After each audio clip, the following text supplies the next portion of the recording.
Hey Jeff, so they've started putting out Halloween decorations in some stores, so that has put me in a Halloween mood considering my favorite holiday is Halloween.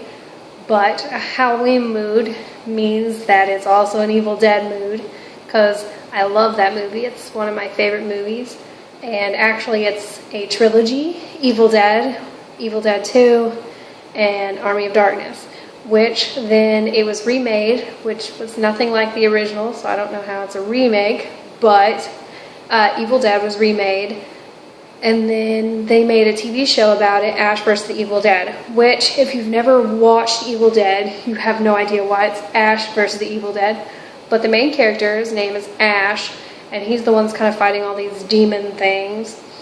And in the movies, there's this book, which is pretty much the Book of the Dead, that once it's read from it, it brings all these demons back. Well, in the TV show, in the first few minutes, you see him a little high, and he reads from this book, and he brings all these demons back after he had got rid of them.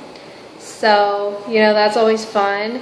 And the show plays off exactly like how the character would act in that situation, because, you know, a lot of times whenever they try to do things, even with the original actors, after so long, it just isn't the same, but it is literally like it's just perfectly blended into the rest of them, so it's really great. But a little more overview if you've never seen the movie, which you should, and if you've only seen the remake, you definitely need to watch the original.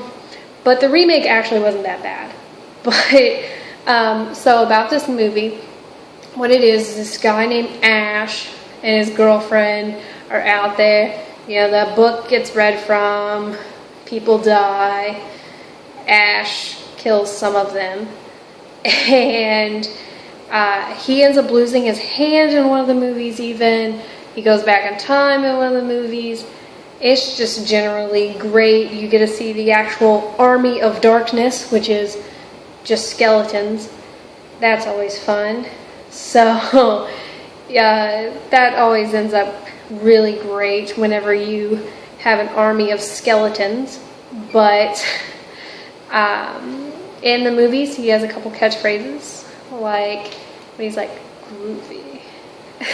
And also, you know, he's like, hail to the king, baby, which is probably my favorite line ever from anything.